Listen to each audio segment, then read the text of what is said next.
1 वर्षापूर्वी माझ्या वडिलांना ॲओर्टिक स्टेनोसिस डायग्नोज झालं होतं, ज्याच्यामध्ये वॉल थोडी थिकन होते आणि ओव्हरऑल बॉडीला ब्लड सप्लाय खूप कमी होतं. त्यामुळे त्यांना थोडासा थकवा येणं किंवा थोडं चालल्यावर थोडंसं ब्रेथलेस किंवा दम छाटणं असं जे व्हायचं, आज माझ्या वडिलांची टाली प्रोसिजर अगदी सक्सेसफुली पार पडली DPUमध्ये.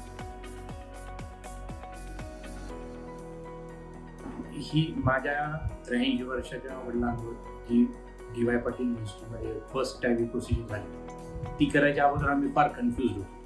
एक साधारण व्यक्ती म्हणून आम्हाला वाटत होतं की ह्या वयाच्या व्यक्तीला आपण ऑपरेशनमध्ये नको टाकल्याचं. पण doctor Sonawane, doctor Bhagyashree madam, Sridevi madam यांनी जो आम्हाला कॉन्फिडन्स दिला, त्या कॉन्फिडन्समुळेच आम्ही पटकन तयार झालो त्या पूर्ण प्रोसिजरला. आणि सर्वात महत्त्वाचं म्हणजे ही प्रोसिजर विदाऊट एनी कॉम्प्लिकेशन, काहीच पेशंटला त्रास न होता पूर्ण पार पडली.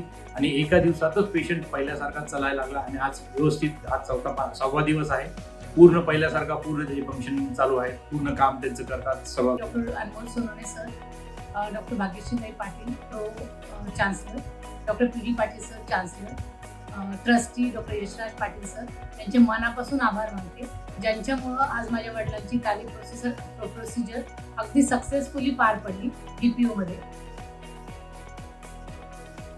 पेशंट ओरिएंटेड काम चालतं हे पाहून एक आनंदाने अभिमानाने सांगावा अशी बाब आहे.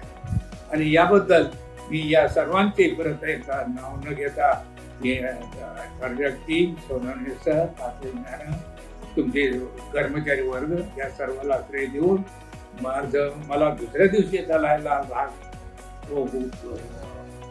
परिस्थिती निर्माण केली, तशा प्रकारे ट्रीटमेंट दिली आणि 10वी बाब या ठिकाणी सुरू केली आणि ती चांगल्या पद्धतीची झाली एवढं अभिमानानं सांगेल. 3-year-old gentleman who was from the Bid district. He was having this critical aortic stenosis for last 1 to 1.5 years, and they are into complete dilemma whether they should go ahead with the treatment or they should not go ahead with the treatment. He was having a significant symptoms and had a restricted lifestyle in the form of he was getting shortness of breath, easy fatigability, and so on. In his whole 1.5 years of journey, when he was into a dilemma, he could not make a decision whether this is the best option or this is not the best option.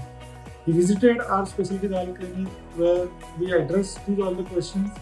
We explained the pros and cons of all this technology, like TAVI technology, what are the advantages, what are the disadvantages, how it is going to benefit him, and how it is going to make a difference in his own life after the surgery. That is has been explained to him in a very simple language. The major advantage of TAVI compared to surgical aortic valve replacement is this procedure is done without general anesthesia, without any ventilator, and patient get recovered as early as day 2 and they get discharged within 48 to 72 hours. And that is what has happened with our patient who was from Bid, got operated successfully recently and without any complication and got discharged on day 2. Now he has come recently with 1 week follow-up. Now he is walking 4 to 5 kilometers by himself without any issues and fully functional. And thank you so much.